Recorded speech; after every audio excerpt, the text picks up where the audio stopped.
En esta ocasión se conocerán los diferentes tipos de gobiernos, así como los conceptos de participación ciudadana y responsabilidad pública, responsabilidad gubernamental y la relación entre ellos. ¿Qué es un gobierno? Es el conjunto de órganos y organismos depositarios de las funciones públicas cuyo ejercicio se distribuye entre las diferentes instancias del aparato gubernamental del Estado, ya que impone reglas de conducta, conduce, rige y dirige su actuación, razón por la cual el gobierno coincide con las funciones del Estado, con los órganos cúspide que operan la administración pública y que se manifiestan en el Poder Ejecutivo. ¿Qué es una dictadura?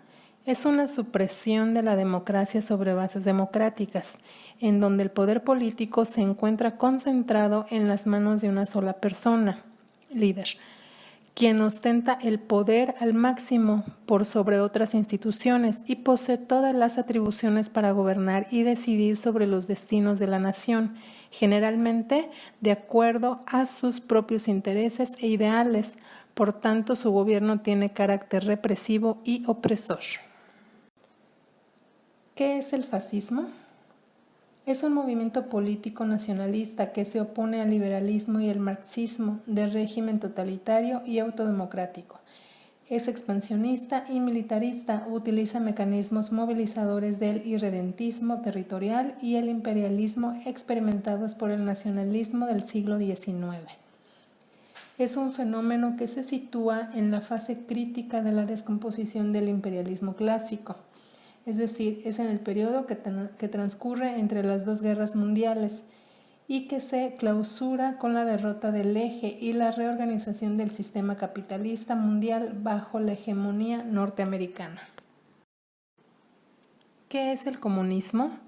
Es una concepción antidemocrática y opuesta al espíritu liberal, teniendo como característica la circunstancia de suponer la abolición de la libertad individual y la supresión de la iniciativa excitada por el interés, y que ha sido el motor del progreso humano, regularizado por el espíritu de orden, que tiende a conservar todo lo que es conocido y que ya ha hecho la experiencia de su utilidad. ¿Cuál es la diferencia entre gobierno democrático y dictadura? Un gobierno democrático es aquel cuyas autoridades emanan del pueblo, ya que el poder pertenece a la totalidad de la ciudadanía, de tal forma que la gente toma decisiones colectivas a través de diversos mecanismos de participación, ya sea de forma directa o indirecta. En este marco, el presidente que encabeza un gobierno democrático llega a ocupar dicho cargo cuando es votado por los habitantes de un país. Ahora, al especificar dictadura, implica la concentración de todos los poderes en manos de un hombre, de una clase, de un partido, de una institución, llámese ejército, clero, etc. Es decir, generalizando sería desde el autoritarismo al totalitarismo. ¿Qué es la democracia moderna? Es una democracia liberal, es decir, el liberalismo ayudó a la democracia a fijar límites al poder de los gobernantes, siendo varios los mecanismos que sirvieron para ello, como el constitucionalismo, la división de poderes y la reivindicación de los derechos civiles, llamados derechos de libertad, como de pensamiento, de culto, de reunión, de prensa, de tránsito, de no ser detenido arbitrariamente, de no sufrir penas corporales y de tener un juicio justo. ¿Cuál es el equilibrio entre el fascismo y el comunismo? Uno y otro se relacionan mediante un nexus causal. Lo hacen porque ambos responden, y cada uno a su manera, al déficit político constitutivo de la democracia moderna. El fascismo defiende una sociedad diferenciada por clases sociales o el nivel de riqueza de los ciudadanos. Su equilibrio se encuentra en su economía. Está en manos de las empresas privadas, lo cual permite libertad económica, así como la propiedad privada. El comunismo justifica su existencia para proteger al proletariado, denunciando las pésimas condiciones laborales de los trabajadores de la Revolución Industrial, la equiparación económica y social de la mujer, los impuestos progresivos y una educación laica y gratuita. Su equilibrio se encuentra en la economía. En este caso es el Estado quien tiene el monopolio sobre los medios de producción, determinado mediante planes anuales. Por tanto, no existe la propiedad privada y siendo el Estado el propietario de todos los bienes y servicios de la economía que distribuye a los ciudadanos según sus necesidades. ¿En qué consiste la gobernabilidad y la legitimidad? Es un factor estratégico para hilvanar una política integral de desarrollo humano, con fuertes compromisos con una ética y justicia global, unidas al respeto por los derechos humanos, por un bienestar humano como destino al crecimiento económico, por un respeto a las diferentes condiciones y necesidades de cada país, y con la responsabilización de todos los actores, definida por normas y estándares, y dirigida no solo a los gobiernos, sino también a los actores supranacionales.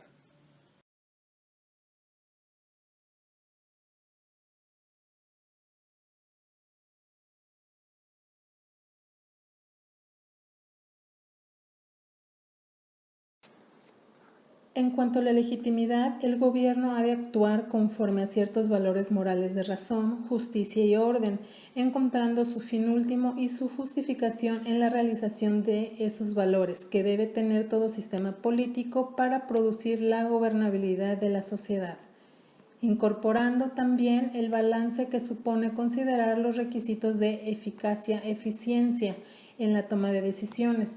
De esta forma, la eficiencia gubernamental y legitimidad social se combinan positivamente en un círculo virtuoso de gobernabilidad, garantizando la estabilidad de los sistemas políticos. ¿Cómo fue la evolución del ciudadano de súbdito a cliente? El origen de la ciudadanía inicia en la segunda mitad del siglo V a.C. en la Grecia clásica. El concepto de ciudadanía ha estado sujeto a discusiones y a imposiciones negativas, de modo que su recorrido histórico, además de irregular, ha sido muy desigual en las culturas distintas.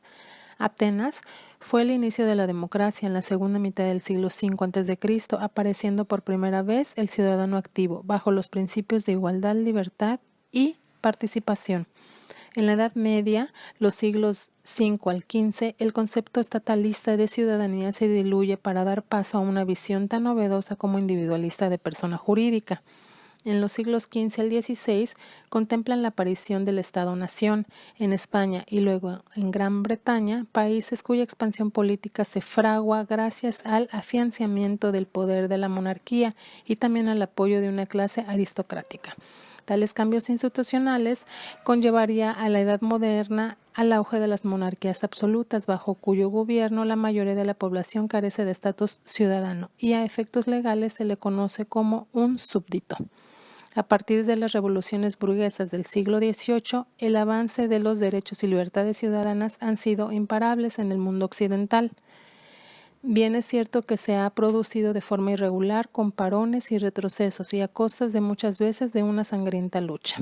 La ciudadanía actual reivindica en un plano real ampliar el acceso igualitario a las instituciones democráticas, promover listas abiertas, democratizar la democracia, controlar el poder de la élite política y limitar las tendencias ideológicas de la clase gobernante, que impide el acceso a la buena educación y el disfrute de otros derechos individuales.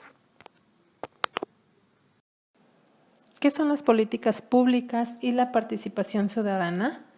Las políticas públicas son las acciones de gobierno que busca cómo dar respuestas a la multiplicidad de necesidades e intereses a personas que integran una sociedad.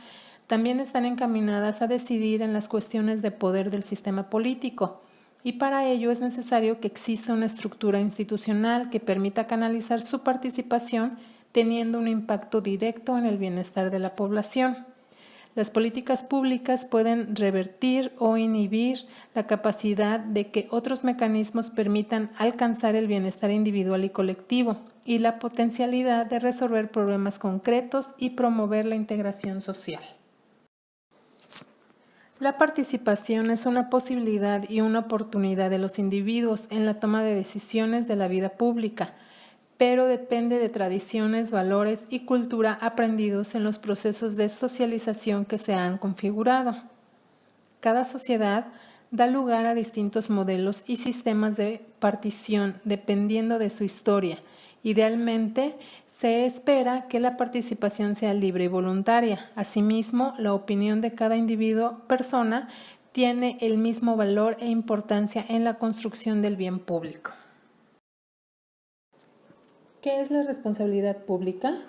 Contribuye a la confianza ciudadana, la cual sostiene la democracia, y su mandato principal es promover la acumulación de capital social. Está representada por el imperativo del gobierno, y quienes laboran en él adoptan comportamientos institucionales con repercusiones positivas en la sociedad. La asunción de responsabilidad queda plasmada en materia de planificación y control de recursos sociales. Y por último, ¿cuál es la relación entre responsabilidad gubernamental y participación ciudadana? La responsabilidad gubernamental es ejercida y hecha cumplir por los tribunales a través del proceso de revisión judicial. La participación ciudadana engloba a todo tipo de actividades relacionadas al poder público, como son los procesos consultivos, las audiencias públicas, formas de acción no convencional y grupos de presión, entre otros. La relación es que la responsabilidad gubernamental es el deber de los funcionarios públicos a rendir cuentas de sus acciones ante los ciudadanos, y el derecho de los ciudadanos es de controlar la dirección política del gobierno por medio de procesos electorales. Por su atención, gracias.